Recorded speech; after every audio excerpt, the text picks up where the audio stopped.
Hey everybody, welcome back to the channel. I just wanted to show you something I found in my one of my ammo boxes that I was going through and I haven't been through in a long time.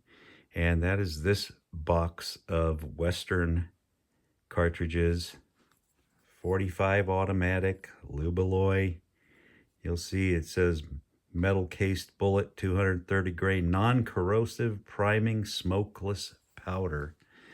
And when you flip this over, you see here that it says 45 automatic, loaded with smokeless powder, 230 grain Lubaloy, non-fouling metal case bullets, primed non-corrosive priming, prevents barrel rust and corrosion, protects the bore, helps keep your rifle in good shooting condition.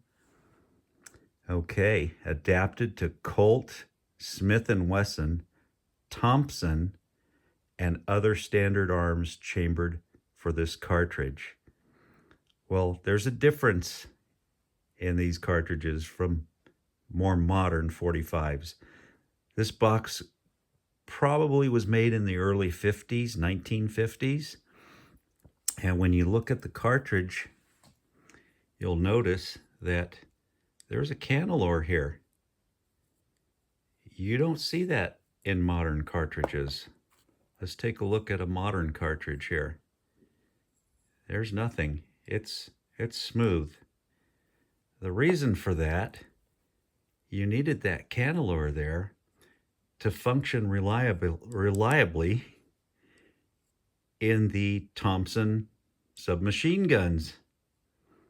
What would happen is they fired from an open bolt, and that violent force shoving the cartridge into the chamber, if that cantilor was not there, sometimes the bullets would set back.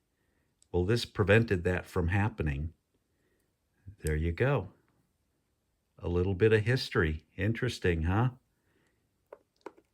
Thought you might like to see that. Anyway, as always, life is good here in Idaho. Live free or die, folks. Thanks for watching.